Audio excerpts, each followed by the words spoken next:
सभी को नमस्कार। तो सबसे पहले आप ये निफ्टी का चार्ट देख रहे हैं। निफ्टी जो चल रही है 23,130 के आसपास चल रही है। देखिए निफ्टी का ये आज ही का प्राइस एक्शन है जिसमें ये 9/15 की पहली कैंडल है और आप यहाँ पे देखेंगे 9/15 की पहली कैंडल के अंदर जो बाजार गैप डाउन खुला, उसके बाद जो बाजार रिकवर हुआ, बस एक लास्ट उसने इस वाले स्विंग को टच किया जो कि 23,250 के आसपास का था।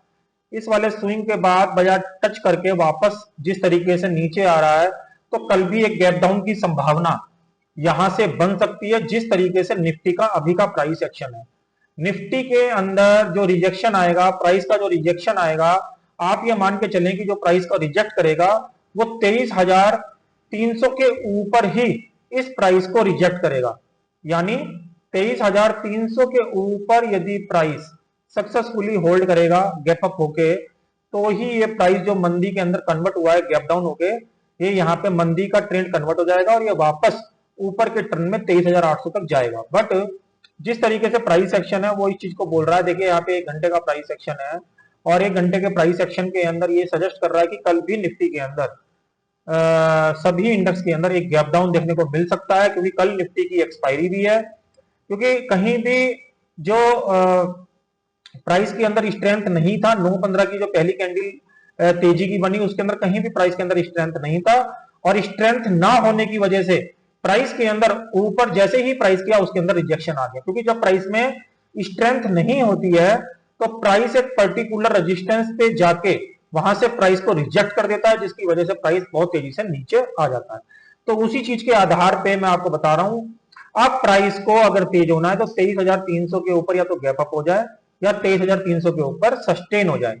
अगर ऐसा नहीं होता है तो ये कल भी आपको डाउन ट्रेंड में ही यहां से प्राइस को दिखा सकता है और इसका जो फर्स्ट जो लेवल है वो अभी के हिसाब से 22,900 तक भी बन सकता है, क्योंकि जिस तरीके का एक्शन है। तो मैंने दोनों तरीके के लेवल आपको बता दिए हैं। अगर ऊपर खुलता है तो 23,300 के ऊपर ही इसको ऊपर के लिए कंसिडर करें, अदरवाइज 22,900 तक के लेवल ये आपको दिखाएगा।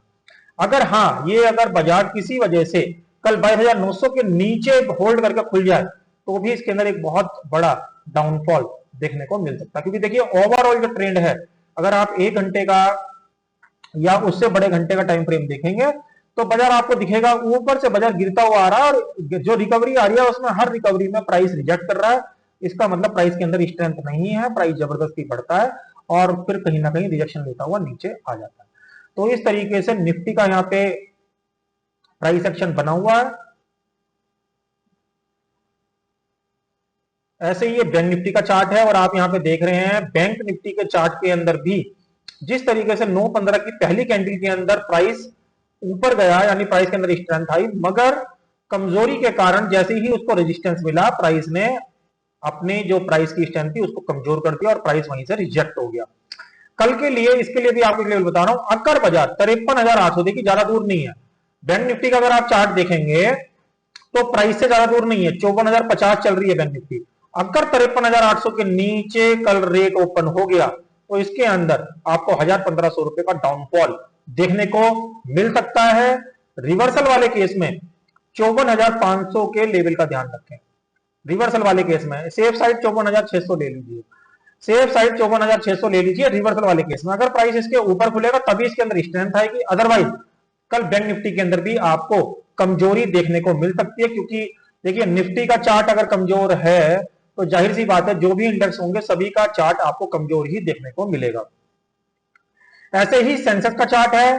सेंसेक्स के चार्ट के अंदर 74,100 के ऊपर ही यहाँ पे स्ट्रेंथ आएगी, अदरवाइज जिस तरीके से सेंसेक्स का प्राइस एक्शन है वो ऑलरेडी एक डाउन ट्रेंड के अंदर चल रहा है और इसके अंदर भी आपको देखिए जिस तरीके से सेंसेक्स का चार्ट डाउन हो रहा है वो धीरे धीरे 71,500 तक भी आपको देखने को मिल सकता है, यानी 2,000 पॉइंट नीचे।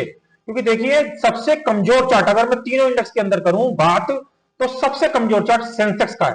सेंसेक्स यानी सबसे बड़ा इंडेक्स दलाल स्ट्रीट का, तो जिसका चार्ट सबसे कमजोर बैठा है वो 2,000 पॉइंट का एक फॉल तो यहां पे दिखाई रहा है और अगर वो भी टूट जाता है इसका लेवल जो कि बैठता है 71,500, तो फिर बाजार के अंदर एक बड़ा मंदा भी देखने को मिल सकता है। क्योंकि देखिए बाजार के आसार ठीक नहीं है। जिस तरीके से निफ्टी इंडेक्स, बैंक निफ्टी और सेंसेक्स सभी के प्राइस एक्शन में देख रहा हूं बाजार के सिम्टम अच्छे नहीं है। अभी गिरावट धीरे धीरे हो रही है हो सकता है अगले कुछ दिनों में जो तेजी का जो असर है वो तेजी से नीचे की साइड आता दिखाई दे, मगर बाजार के अंदर तेजी बिल्कुल दिखाई नहीं दे रही है। तो बहुत ही बाजार के अंदर अलर्ट रहे। जिस तरीके से क्लोजिंग हो रही है ये भी एक जो है बहुत ही भारी मंदी का संकेत है। फिर भी हमने क्या करा, पॉजिटिव न्यूज आ जाती है तो उसके लिए हमने स्टॉप लॉस पहले रख लिए। फिर भी मैं रिपीट कर देता हूं, 23,300 निफ्टी के लिए, इसके ऊपर सस्टेन होने पर, बैंक निफ्टी के लिए 54,600 इसके ऊपर सस्टेन होने पर, और सेंसेक्स के लिए 74,100 इसके ऊपर सस्टेन होने पर। अदरवाइज ये जिस तरीके से प्राइस बैठा है बहुत ही बड़ी मंदी का साइन है। तो इसलिए ओवरनाइट कोई भी पोजीशन बाई साइड करके बिल्कुल ना लेके जाएं। एक बार को सेलिंग की पोजीशन रख सकते हैं पर बाई साइड की पोजीशन बिल्कुल ना रखें, वो एक बहुत बड़ा मंदा बाजार के अंदर आ सकता है।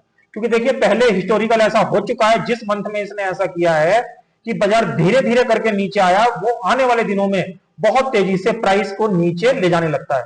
क्योंकि आदमी की हिम्मत टूट जाती है और वो बार बार कहीं ना कहीं ट्रैप होता है, तो वो ओवरनाइट पोजीशन ले जाना बंद कर देता है। तो इस सब चीजों को ध्यान में रखते हुए इन सब चीजों को देखें कि प्राइस बहुत ही नेगेटिव है और वो बड़ी मंदी के अंदर भी कन्वर्ट हो सकता है। तो आशा करता हूं ये जो यूजफुल चीजें मैंने आपके साथ डिस्कस करी, ये कल की एक्सपायरी में कहीं ना कहीं आपके काम आएगी। ऐसे नॉलेज भरे वीडियो के साथ कल फिर मिलेंगे, तब तक के लिए ओम नमो भगवते वासुदेवाय नमः।